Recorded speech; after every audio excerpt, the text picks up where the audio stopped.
Muy buenas tardes, amigas y amigos de Brújula Internacional. Siempre estoy el recorrido por los escenarios internacionales con el choque de las imágenes y la fuerza de las palabras. Estuvimos viendo anoche los bombardeos constantes de Teherán a Tel Aviv, a Jerusalén, y de Jerusalén y Tel Aviv también a Teherán. Por ahora con armas convencionales, drones y misiles tradicionales, pero hay la perspectiva de los misiles atómicos nucleares que serían terribles en la destrucción de Israel o en la destrucción de Irán. Tanto en Irán como en Israel han dicho que no hasta el final, y a pesar de los llamados del Trump y el presidente Putin y otros jefes de Estado, siguen el conflicto, sobre todo si hoy Irán decide cerrar el estrecho de Hormuz, por donde pasa el 40% del petróleo del mundo.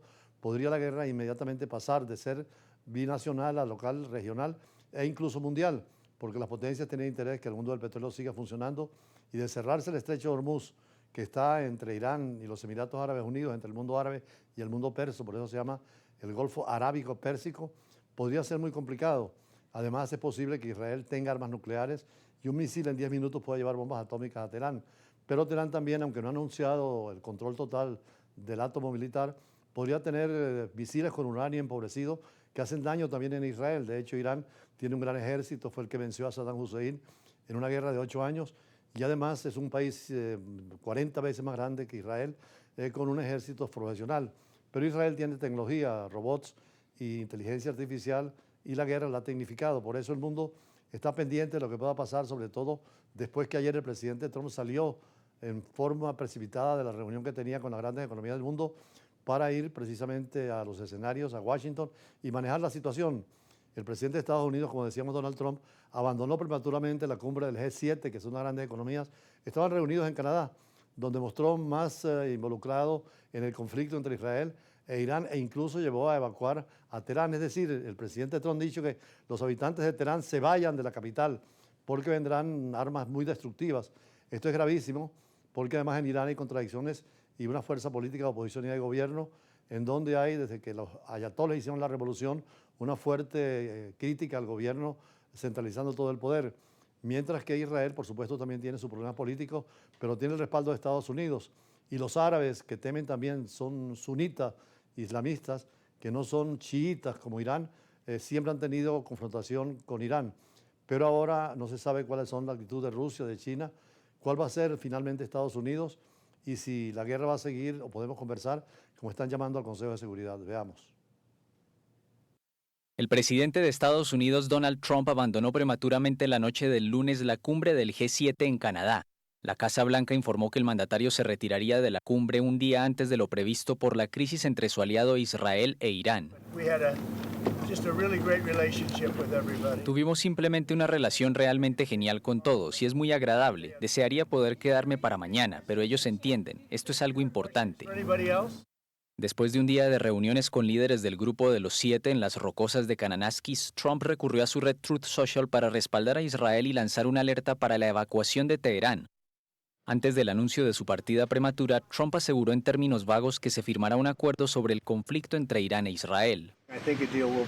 Creo que se firmará un acuerdo o algo sucederá, pero se firmará un acuerdo, y creo que Irán es tonto por no firmar uno.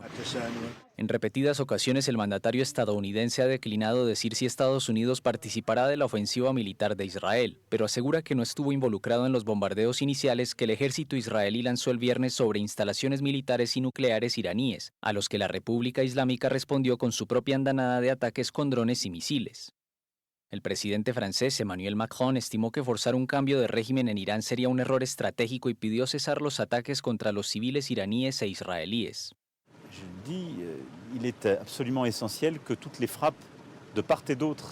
Es absolutamente esencial que cesen todos los ataques de ambas partes contra la infraestructura energética, administrativa y cultural, y aún más contra la población civil. Nada los justifica, son absolutamente intolerables. Rien. Elles sont, elles, absolument intolérables.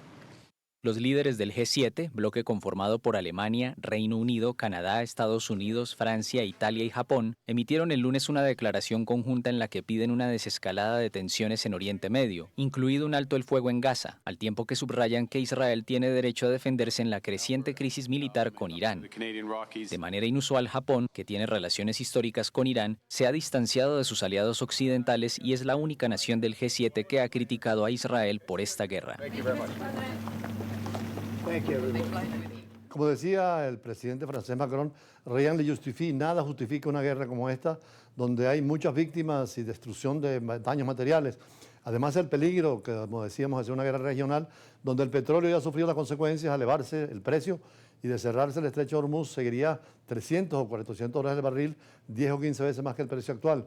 Con lo cual, la economía del mundo podría estar en una situación muy difícil y, sobre todo, ahondando diferencias en los países y explicando otras situaciones que podrían aplicar de carácter bélico. Por eso hoy hicimos una reflexión sobre este tema, sobre todo con el tema petrolero, porque el petróleo está en el centro de todos los conflictos. El petróleo es más política que economía y en el caso del Medio Oriente es totalmente petrolero. Irán es el segundo productor de petróleo después de Arabia Saudita, pero el primer productor de gas. Y por supuesto, todos los países pasan ese petróleo por el estrecho de Hormuz para poder exportar a todo el mundo. Si se cierra, la crisis sería global y el conflicto internacional. Por eso lo importante de esta reflexión en fondo. Y más adelante con los entrevistados de siempre en el tema internacional, entre ellos quien fuera embajador de Argentina en Caracas, sobre el tema comercial. Ya regresamos. Entre las consecuencias de esta guerra entre Irán e Israel, el tema petrolero está en el centro del debate, porque en los últimos meses había una tranquilidad que en el mercado petrolero desde hace varios meses. Sin embargo, el ataque israelí sobre Irán, que es el que tiene las mayores reservas de crudo del mundo, y no solamente de petróleo, sino también de gas, ha despertado el pánico entre los consumidores y especialmente economías como la China o las de Asia y las de Europa que dependen del mundo petrolero, porque se estima que Irán pudiera cerrar el estrecho de Hormuz, que es el tránsito obligatorio para el petróleo del Medio Oriente. Además, Estados Unidos ya ha amenazado directamente a Irán de que cualquier amenaza contra Israel, sobre todo de carácter destructivo, sería respondido y alinearían. Sin embargo, abre la puerta a la negociación e inclusive en el caso de Israel está planteándose la posibilidad de un acuerdo global para evitar que Irán tenga armas nucleares. Naturalmente, en el tema de Israel también hay la cuestión de que si tiene o no la bomba atómica. Y aunque desde ahora las sanciones y la falta de inversión, sabemos que el caso de Irán recibe más de 35.000 millones de dólares al año por la venta del petróleo y además tiene las reservas del mundo más importantes. Y se espera, como lo ha dicho Israel, que pudiera lanzar un ataque sobre la infraestructura fundamental de los hidrocarburos y la cadena de exportación de iraní. Esto haría un problema inmenso en toda la región, pero también al mundo consumidor del petróleo. Además, las implicaciones que pudieran tener tanto Rusia como China, favorables indirectamente a la posición de Irán. Sin embargo, Estados Unidos y Europa estarían en la línea, así lo dieron el grupo de las grandes economías del mundo, de defender a Israel. Lo cierto es que de un conflicto binacional entre Irán e Israel puede ser un conflicto regional. Allí está también subyacente la pugna permanente entre sunitas y chiitas, donde Irán es la capital del chiismo y Arabia Saudita del sunismo, y han tenido confrontaciones en el pasado. Recordemos la guerra entre Irán e Irak de 8 años y la situación en ese tiempo de las pérdidas en el petróleo del mundo, pero hoy es más directa la situación y más inestable por el elemento nuclear que haría que destruyeran a Israel y también a Irán, implicando en países árabes, y además la posibilidad de que las alianzas internacionales sigan complicando más la situación. Por eso, en el caso del estrecho de Hormuz, es lo que hace que el petróleo, sobre todo para Occidente y para el Lejano Oriente, esté en cuestionamiento. Sobre eso podremos hablar con especialistas. Seguirían los ataques de Israel sobre pozos petroleros iraníes y qué intereses norteamericanos en la zona, incluyendo que Teherán podría bombardear refinerías saudíes, como ocurrió en el año 2019. Es el más temido escenario, eso de la cierre del estrecho de Hormuz, una vía absolutamente crucial. Vemos que el petróleo en el Medio Oriente es fundamental. De cada 4 barriles, 3 vienen del Medio Oriente y esta situación de guerra complica la economía mundial.